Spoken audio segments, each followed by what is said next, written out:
Hi, Lou here, and I'm going to talk about money and games.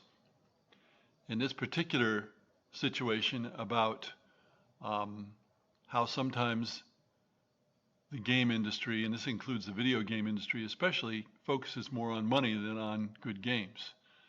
Sid Meier, some time ago, warned the video game industry of their mistake of putting monetization above gameplay as their primary target. And I saw a tweet recently complaining that board games are no longer accessible to all because of the rising costs. And this is before the inflation um, initiated by the pandemic really got going. And you have to keep in mind that although inflation was not fast in the past, and most of the time, it still makes a big difference. $10 in 1972 is worth more than $66 in February of this year, and worth even more now because of the recent inflation.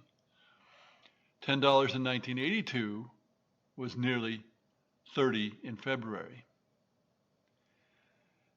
And yet, board game publishers spend more money on glitz than on gameplay. Now, that's partly because gamers themselves are more interested in glitz than gameplay in board games and in video games. Video games, it's all about good graphics and blah, blah, blah. In board games, it's about cool components and plastic figures and so on.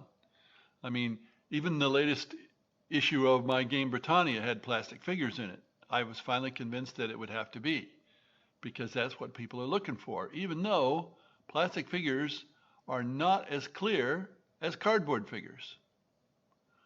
But you do what the market requires. The result was, though, a game, well, there were two games in the box. There was also Dual Britannia, a game that cost $100. Now, another reason why the publishers may not worry too much about the gameplay is that many of the gamers now, board gamers, are explorers. They want to figure out how the game works. They'll play it 1 to 3 times to do that, depending on how much they like it or don't like it, and then they'll move on to the next game. So it's not important to make the gameplay really good because people are never going to be exposed to it, by and large. The really popular games are the ones that you can play a lot more times than 1 to 3 and still find something that's interesting. You also get something like this. I designed a game, 1909, I guess I finished it, called Hastings 1066, and my objective was to have a game that used a deck of cards and a few other minor components in order to make it as inexpensive as possible. The original idea was to have it be a game that was simple enough and cheap enough that it could be put in National Trust stores in England, where the English are very interested in the Battle of Hastings. Well, in the end, I had to make it a little more complex than that to make it an interesting game. But nonetheless, I have more or less achieved my objective. And many years later, after it sat at a publisher for many years, I submitted it to Worthington Publishing, and they thought it was a wonderful game and published it as soon as they could, at $35, because again, the components were relatively inexpensive. Well, I designed another game, Stalingrad Besieged, that used the same system modified to fit Stalingrad rather than Battle of Hastings, because there's a hell of a lot of difference. Among other things, Stalingrad is from the age of firepower, and Hastings is from the age of melee. Anyway, Worthington got this game, and they decided, because they were disappointed in the sales of the previous game, to upgrade the components drastically, and therefore upgrade the price drastically, up to $60. They put in 3 sets of components. They put in cards, mini cards rather than full-size cards, because they put in a board. In Hastings and in Stalingrad as originally designed, the cards provided the board as well. And I'm not going to go into that, but it worked out quite well. So they included cards. They also included, I must say, very impressive, 1¼ inch cardboard counters.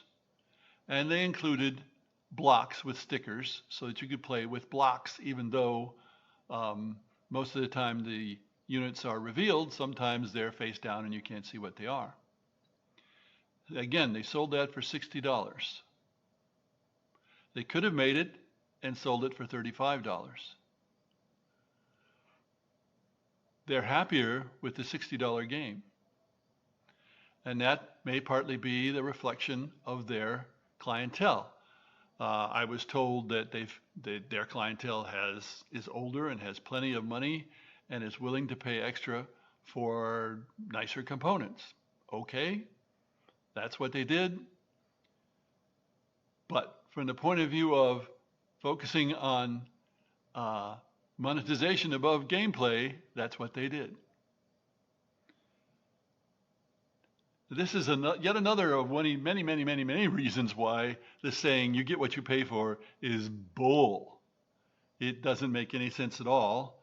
And whether it's clothing that is made in the same factory, made identically and has different labels on it, and some are designer labels and it costs twice as much, or something else, you don't get what you pay for. And of course, you can buy something on sale or buy it not on sale, and it makes a big difference in the price.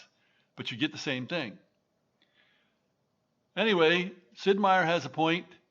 Other people have a point, but I don't think we're going to change because there are so many game buyers who buy on the basis of looks and similar things rather than on the basis of the gameplay. Thanks for listening.